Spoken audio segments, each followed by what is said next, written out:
Hi, this is Ernie Slone, editor of Dog Fancy and Dog Channel. I'm here today with Su Vodrazka of the National Disaster Search Dog Foundation, and we're doing a training session. Sue, can you tell us about the dogs and what you're training today?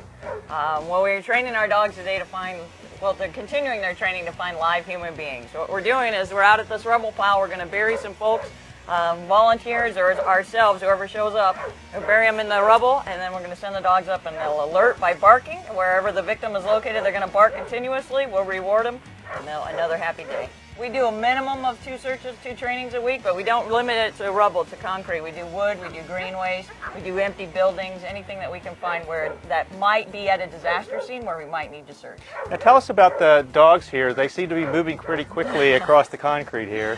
Well, these dogs are high drive, ready to go dogs. That they're not, if they have any footing issues, we wouldn't use them. So we select dogs that are eager to please and very mobile. So they're very agile. They don't have any problems with the rubble. If they do, or if we identify problems with the rubble, we'll wash that dog. There's a difference between finding a live person and finding someone who has not survived a catastrophe. Can you talk a little bit about what they're looking for or how they search? Well, these particular dogs are looking for live human beings. So they're smelling. They're not looking, actually. We call it looking, but they're not using their eyes. They're using their nose, finding the scent of a still living person that's coming up through the concrete, that's coming up to the surface, barking at that scent source for us. We do train them off cadaver, off dead people. We hired small pieces of cadaver in the rubble and train them not to alert on that. They're dogs, they're going to acknowledge that scent, they'll smell it, but it doesn't ever get them a reward, so they'll move on and find somebody that's still alive. Now, I know the National Disaster Search Dog Foundation rescues a lot of these dogs. What kind of dogs are you looking for when you get a dog into the training for the program? Well, we're looking mostly for retrievers because we've been breeding them for generations and generations to hunt, and we've exploited that for us, for our purposes. First for food and now for rescue work and to help us in what we need to do. But we need the dog that doesn't do well at home.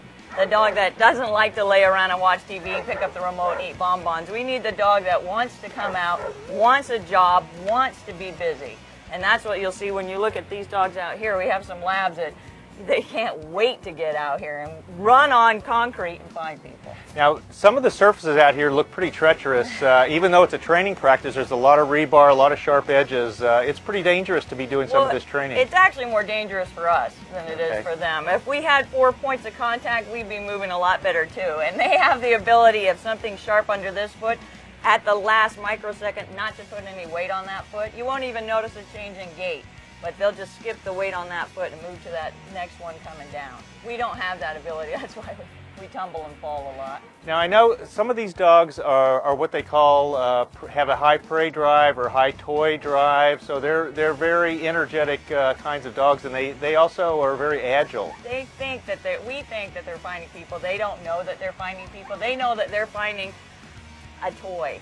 The toy isn't even in there, but what they're looking for, what they're hoping for is that a toy will come out of there. So every time they bark at a scent source, up pops a toy. And to them, that's the greatest reward on earth. The toy pops up out of the ground. It's a miracle to them.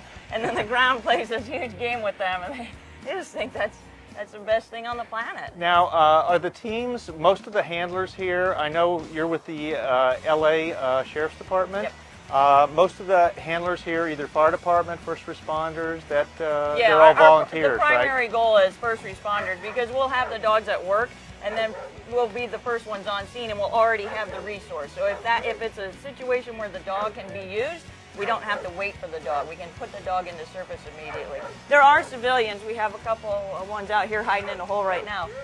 We're going to call them in, and especially a large-scale disaster where we're going to be working overtime, then we can use them as well. Okay. Well, thank you very much. No problem.